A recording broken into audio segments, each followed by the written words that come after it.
antiguo Egipto, una civilización forjada en las fértiles orillas del Nilo, fue testigo del ascenso de una sociedad tan sofisticada como misteriosa.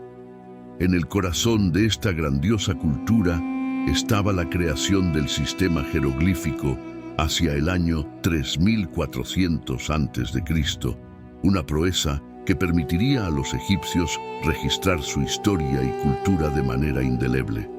La historia de Egipto es la crónica de una nación que se elevó por encima de las adversidades naturales y políticas para erigir un legado perdurable. Desde sus primeros días, los egipcios demostraron una increíble capacidad para adaptarse y prosperar. La vida en Egipto se centró alrededor del Nilo, cuyas inundaciones anuales aseguraban la fertilidad de sus tierras, permitiendo así el surgimiento de una economía agrícola avanzada y una sociedad estructurada complejamente. El Nilo, más que un simple río, era la arteria vital de Egipto. Su ciclo anual de inundaciones no solo fertilizaba la tierra, sino que también marcaba el calendario agrícola y religioso del país. Las crecidas traían limo rico en nutrientes desde las profundidades de África, depositándolo en las riberas y creando un corredor de tierra fértil ideal para la agricultura. Este fenómeno natural permitió a los antiguos egipcios cultivar excedentes de alimentos, lo que a su vez fomentó el desarrollo de ciudades y la expansión de la civilización. En los albores de su civilización, las comunidades agrícolas se fusionaron y formaron dos reinos distintos, el Alto Egipto y el Bajo Egipto. Cada uno era gobernado por su propio rey, que simbolizaba el poder divino en la tierra. La corona blanca del Alto Egipto y la corona roja del Bajo Egipto eran símbolos potentes de su autoridad y dominio. Estas dos regiones, aunque unificadas políticamente, mantenían sus identidades culturales y religiosas distintas, lo que enriquecía la diversidad del tejido social egipcio.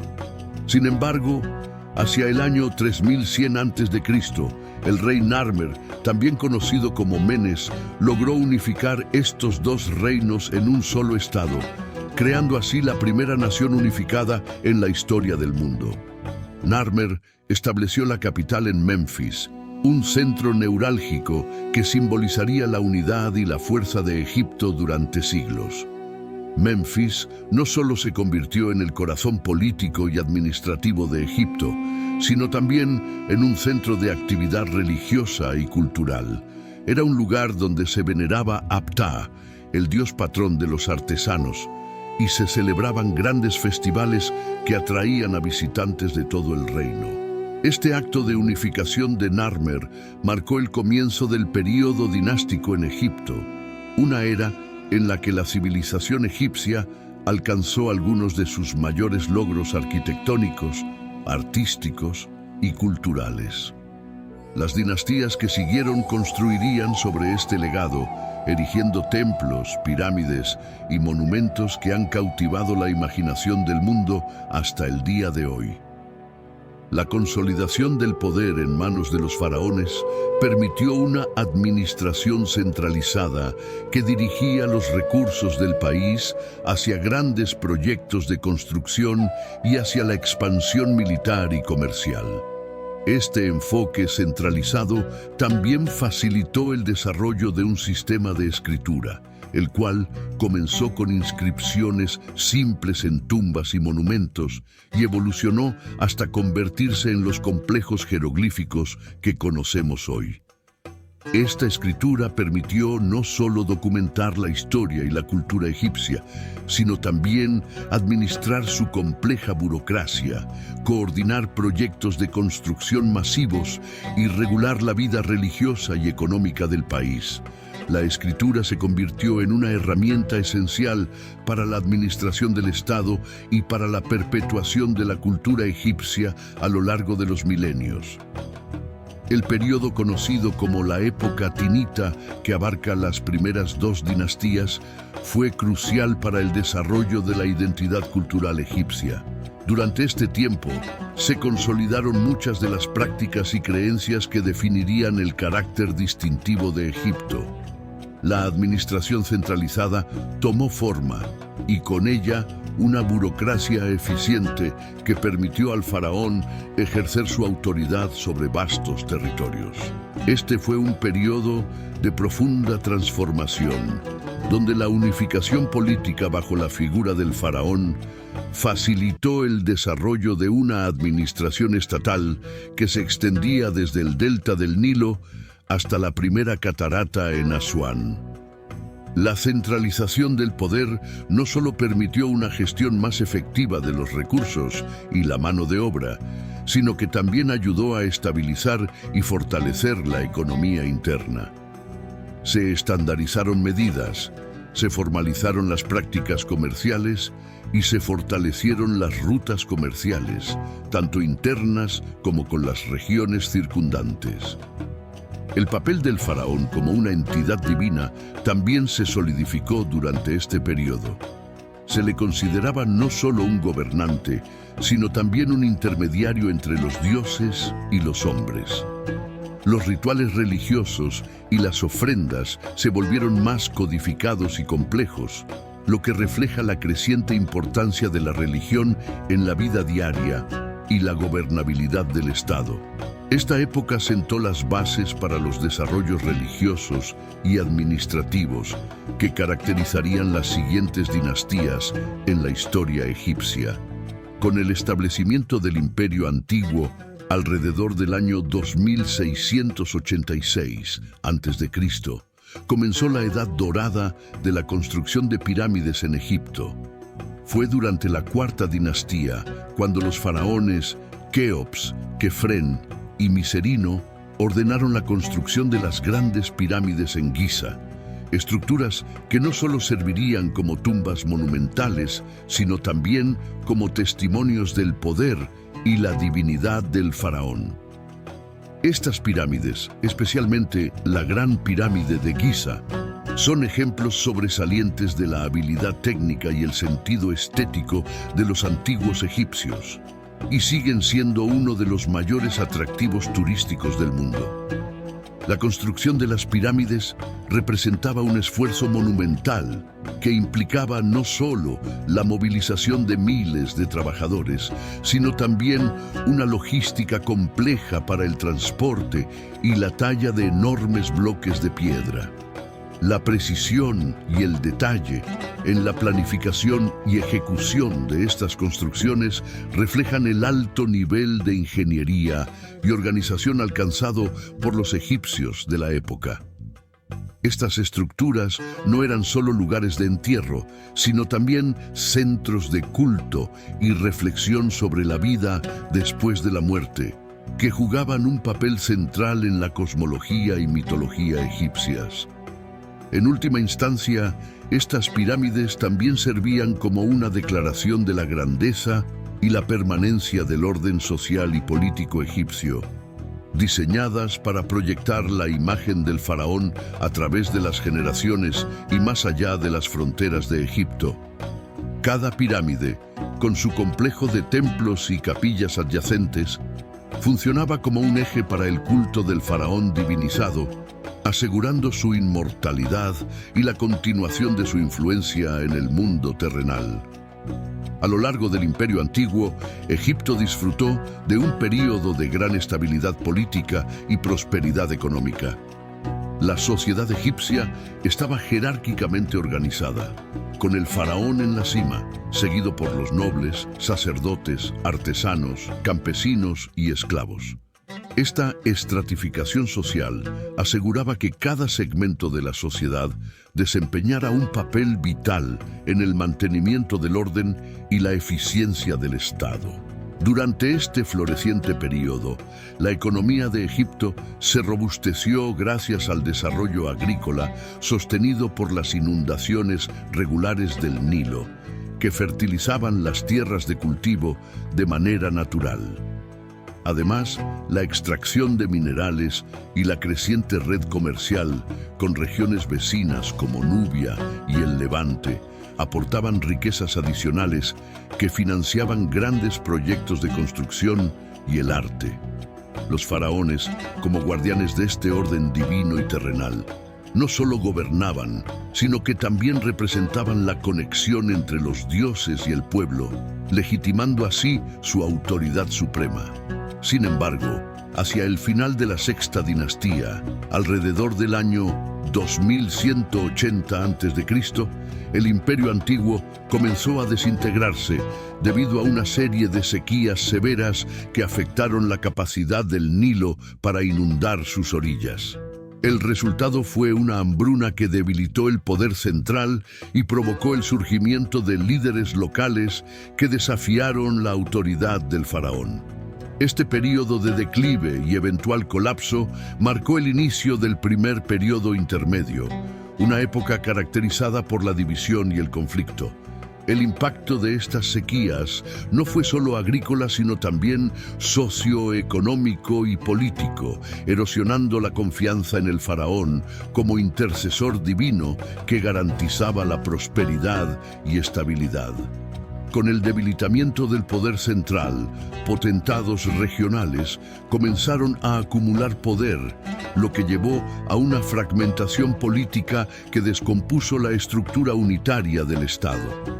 Estas condiciones tumultuosas crearon un vacío de poder que no se resolvería hasta la consolidación del Imperio Medio, cuando nuevos líderes surgieron con promesas de restaurar la estabilidad y redefinir la estructura del poder. Este periodo tumultuoso es un testimonio de cómo factores ambientales pueden influir dramáticamente en la historia política de una civilización, mostrando la delicada interdependencia entre el medio ambiente y las estructuras políticas humanas. Durante el primer periodo intermedio, que duró aproximadamente hasta el año 2050 a.C., Egipto estuvo dividido entre gobernantes locales que competían por el poder en una atmósfera de inestabilidad política y escasez económica. Sin embargo, esta época también fue testigo de la resistencia y la resiliencia del pueblo egipcio, que mantenía viva su cultura y sus tradiciones a pesar de las adversidades.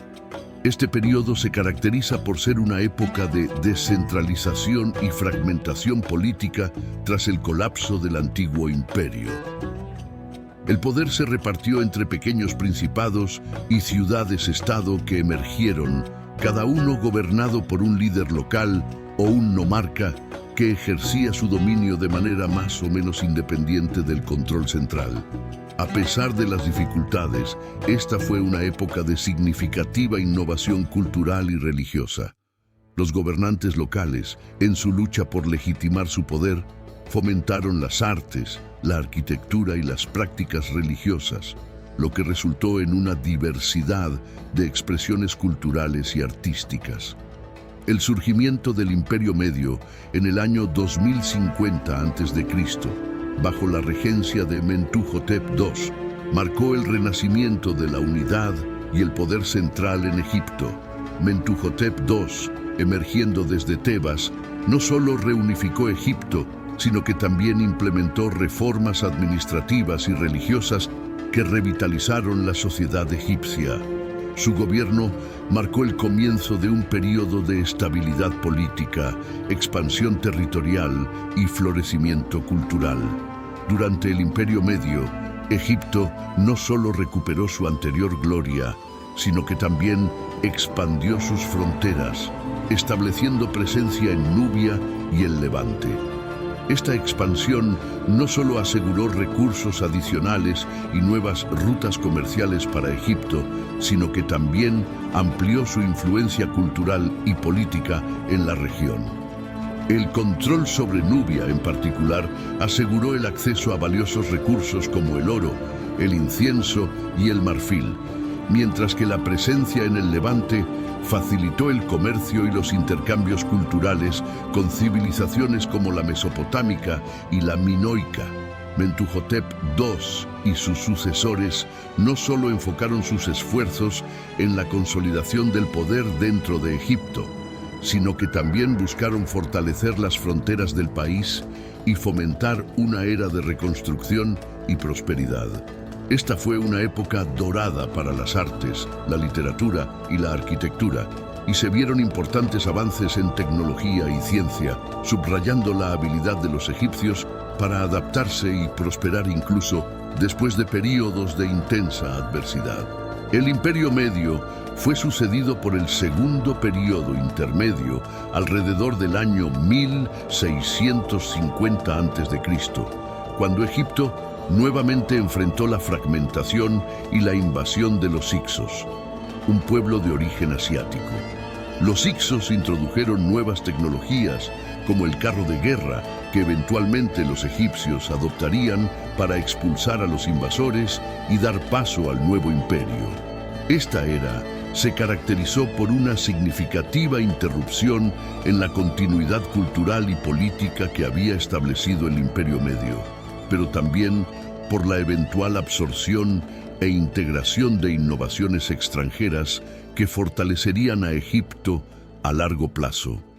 Los Hicsos, que posiblemente procedían de lo que hoy conocemos como Siria o Palestina, se establecieron principalmente en el delta del Nilo y llegaron a controlar partes significativas del territorio egipcio. Su dominio, aunque inicialmente desestabilizador, introdujo elementos cruciales en la sociedad egipcia, como el mencionado carro de guerra, nuevas armas y tácticas militares. Estas innovaciones jugaron un papel decisivo en las futuras capacidades militares egipcias, permitiendo a futuros faraones como Ahmose I, fundador del nuevo imperio, reconquistar y centralizar el poder. El nuevo imperio del año 1550 a 1070 a.C. representa el apogeo del poder y la influencia egipcia. Durante este período, faraones como Hatshepsut, Tutmosis III, Akenatón, Tutankamón y Ramsés II no solo consolidaron el control sobre Egipto, sino que también llevaron a cabo campañas militares que expandieron sus dominios más allá de sus fronteras tradicionales. Fue una era de conquistas, pero también de un florecimiento sin precedentes en el arte, la arquitectura y la religión.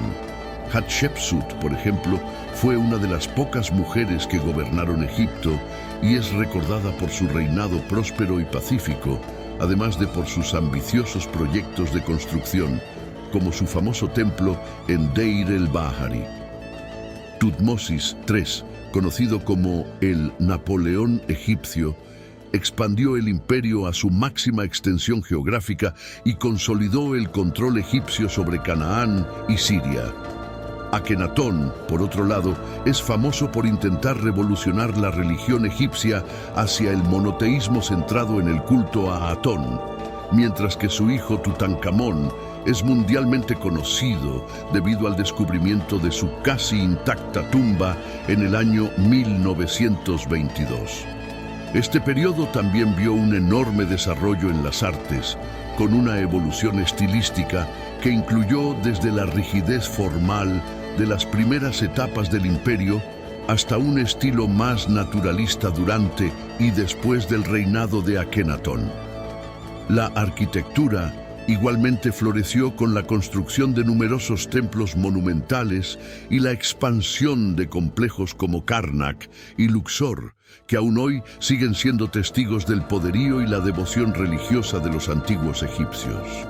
Durante el periodo tardío del año 712 al 332 a.C., Egipto se vio sometido al dominio de los nubios y más tarde de los asirios.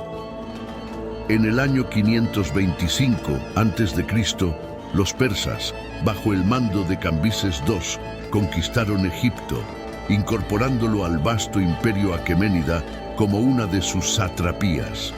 Esta ocupación duró hasta que Alejandro Magno de Macedonia conquistó Egipto en el año 332 a.C., tras derrotar a Darío III de Persia en las batallas de Isos y Gaugamela. Alejandro fue recibido como un libertador por los egipcios, quienes estaban descontentos con el duro régimen persa. En el año 330 a.C. fundó la ciudad de Alejandría, que se convertiría en el próspero centro cultural y económico del mundo helenístico. Alejandro Magno murió en el año 323 a.C. y su imperio fue dividido entre sus generales, los diádocos. Ptolomeo I Sóter, uno de sus generales más confiables, se apoderó de Egipto y estableció la dinastía tolemaica. La dinastía tolemaica duró casi 300 años y fue testigo de un florecimiento en las ciencias y las artes. Sin embargo, también fue un período marcado por conflictos internos y luchas dinásticas que debilitaron gradualmente el reino. La influencia romana en los asuntos egipcios creció durante este tiempo, culminando en la famosa relación entre Cleopatra VII y los líderes romanos Julio César y Marco Antonio. Cleopatra y Julio César se aliaron primero políticamente y luego románticamente, lo que resultó en el nacimiento de su hijo, Cesarión. Tras el asesinato de César en el año 44 a.C., Cleopatra y Marco Antonio se convirtieron en amantes, desafiando el poder emergente de Octavio, el futuro emperador Augusto. La alianza entre Cleopatra y Marco Antonio desafió la autoridad de Roma, llevando finalmente a la guerra. La derrota de Cleopatra y Marco Antonio en la batalla de Actium en el año 31 a.C. marcó el fin de la dinastía tolemaica y el comienzo del período romano en Egipto. Cleopatra y Marco Antonio se suicidaron en el año 30 a.C. y Egipto fue anexado oficialmente al Imperio Romano bajo el gobierno de Octavio, quien se convirtió en Augusto, el primer emperador de Roma. Bajo el dominio romano, Egipto se convirtió en una provincia imperial esencial, crucial para el suministro de grano a Roma. Este periodo transicional no solo significó el final de la milenaria independencia egipcia, sino que también marcó la fusión de las culturas egipcia y romana, lo que tendría profundas consecuencias para el desarrollo futuro de ambos pueblos y del Mediterráneo en general. A medida que Egipto se integraba más profundamente en la estructura del Imperio Romano, esta amalgama cultural daba lugar a un intercambio sin precedentes de ideas, tecnologías y creencias religiosas que influirían en la evolución de la arquitectura, la administración y las prácticas sociales en ambas culturas. La presencia romana introdujo nuevas técnicas de construcción y planificación urbana en Egipto, mientras que el enigma y la riqueza de la religión egipcia fascinaron a muchos ciudadanos romanos, llevando a la adopción de deidades como Isis y Osiris en el corazón de Roma. Este entrelazado cultural no solo enriqueció el tejido social y religioso del imperio, sino que también preparó el escenario para futuros desarrollos en el arte y la filosofía europea. Si deseas explorar más sobre cómo estas interacciones moldearon el curso de la historia y su relevancia en nuestros días, no olvides suscribirte a nuestro canal. Aquí continuaremos descubriendo a través de la historia los legados duraderos de las civilizaciones que han definido nuestro mundo.